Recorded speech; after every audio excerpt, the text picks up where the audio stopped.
What if 5 US Army Special Forces fought 1,000 early Bronze Age warriors with spears and shields? Around 3000 BC, somewhere in the river valleys of the ancient Near East, human warfare changed forever. For the first time in 200,000 years of human existence, people weren't just hunting animals or raiding small camps.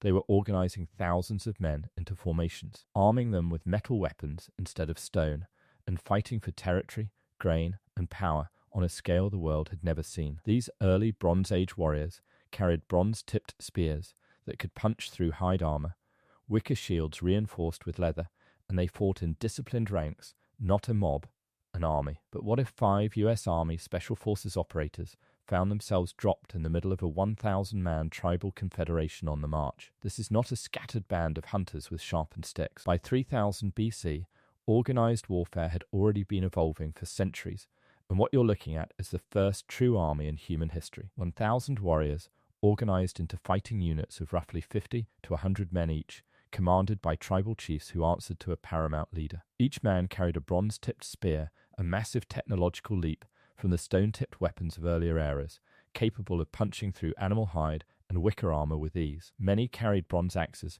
as backup weapons, shields made from wicker frames covered in layered ox hide, light enough to maneuver but strong enough to stop a spear thrust if angled correctly. And critically, these warriors fought in formation. Early Bronze Age battle doctrine had already developed the shield wall, overlapping shields, creating a barrier that advanced as a unit, spears projecting forward in staggered ranks so that when the front rank thrust, the second rank spears were already in position behind them. This wasn't improvised. It was drilled. Chiefs trained their warriors to hold formation under pressure, to advance in step, and to close ranks immediately when a man fell. These confederations had already conquered rival settlements, absorbed neighboring tribes, and controlled territory spanning dozens of miles.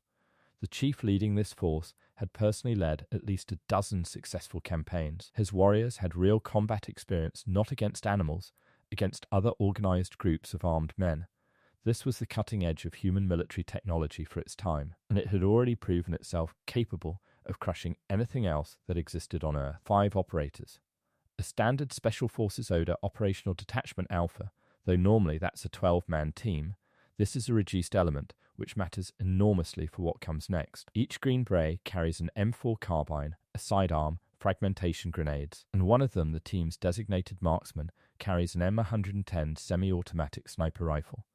Combined ammunition load across all 5 men, roughly 8,100 rounds of 5.56 MNE, 350 rounds of 7.62 MNE for the marksman rifle, and 15 grenades. They have night vision, body armor rated to stop most close-range bronze weapon strikes outright, and the most important asset of all training in small unit tactics, designed specifically for situations exactly like this, vastly outnumbered, no reinforcements, no extraction, survive and complete the mission anyway. Here's the brutal math. 1,100 rounds of rifle ammunition against 1,000 men sounds like plenty until you remember that not every shot is a clean kill, that suppression fire burns ammunition without killing anyone, and that a sustained engagement against a determined force this size could last hours. Special Forces doctrine isn't built around standing and trading fire until the math runs out. It's built around using terrain, deception, and selective violence to make 1,000 men decide, collectively, that continuing this fight isn't worth it. 5 men cannot kill 1,000. They can make 1,000 men afraid of dying for a chief who increasingly looks like he doesn't know what he's fighting. First contact. The team makes contact with the Confederation's marching column at dawn, from elevated terrain 800 meters off their flanker ridge overlooking the valley route the warriors are using to approach a rival settlement. Through optics, the team leader counts the formation, roughly 1,000 men moving in loose column, shields slung on backs, spears carried at rest, scouts ranging 200 meters ahead and to the sides. The marksman identifies the chief, a man riding nothing, since horses for riding don't exist yet here, but positioned at the center of the formation with visible bronze ornamentation and 4 men flanking him who never leave his side. Command identified. The team leader makes the first call, no contact yet. They shadow the column for 2 hours, mapping terrain. Identifying the choke point the warriors will have to pass through to reach the settlement, a narrow defile between 2 rock formations, maybe 40 meters wide. This is the engagement area, not because 5 men chose to fight here, but because this is where 1,000 men become a line instead of a mass, and a line can be managed in ways a mass cannot. The warriors adapt. The Confederation scouts find sign of the team's movement boot prints in soft ground, nothing more. The chief doesn't know what's tracking his column, but he's led a dozen campaigns, and he knows the smell of an ambush position when his scouts describe terrain like the defile ahead. He does something that immediately separates him from a disorganized horde. He splits his force. 600 warriors continue through the main route in tight shield wall formation, spears forward, advancing slowly and deliberately through the defile. The remaining 400 split into 2 flanking elements, moving up the rock formations on both sides to come down on whatever is waiting in ambush from above. This is sophisticated tactical thinking, for 3000 BC's identified the kill zone, and he's trying to turn it back on whoever set it. The team, watching this develop through optics, recognizes the flanking maneuver immediately.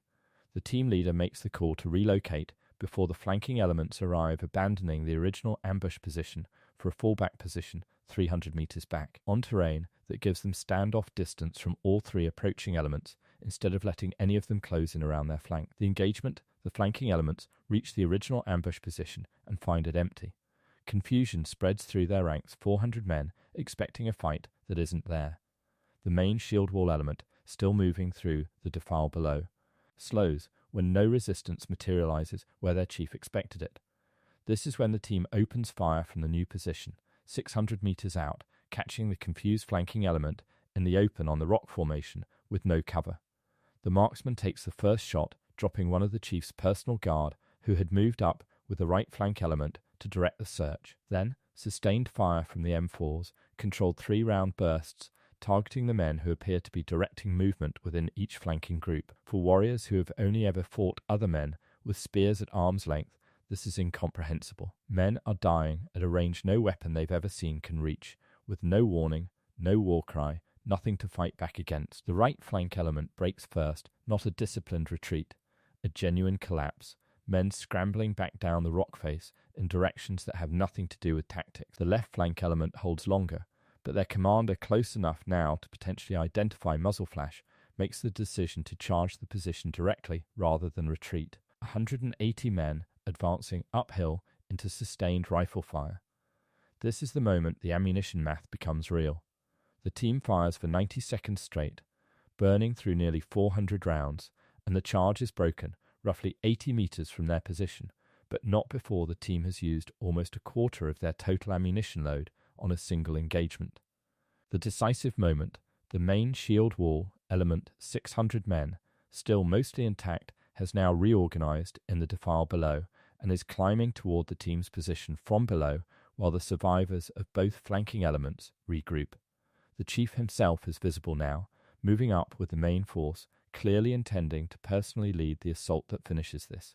The team leader makes the call. They have roughly 1,300 rounds left, and a chief who is now exposed at 700 meters, climbing with his main force.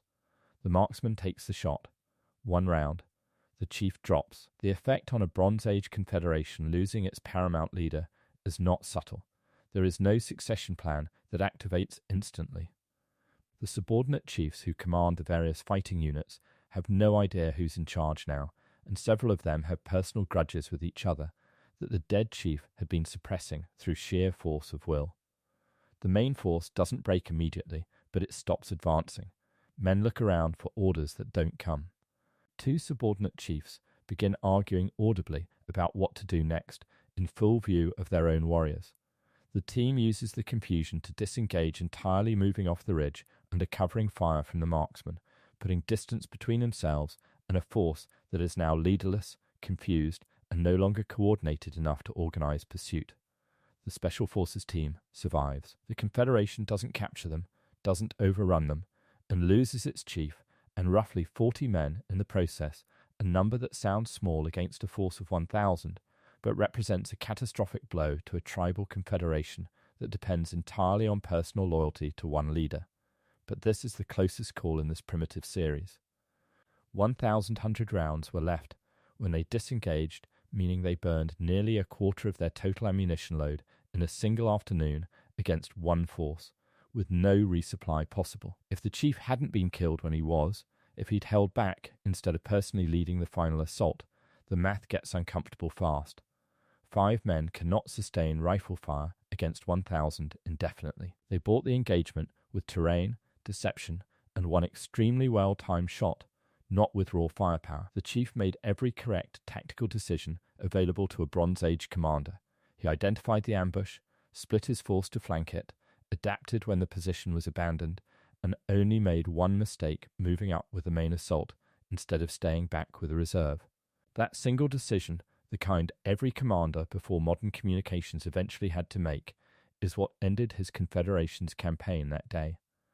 1,000 men with bronze spears and shields are not a primitive curiosity.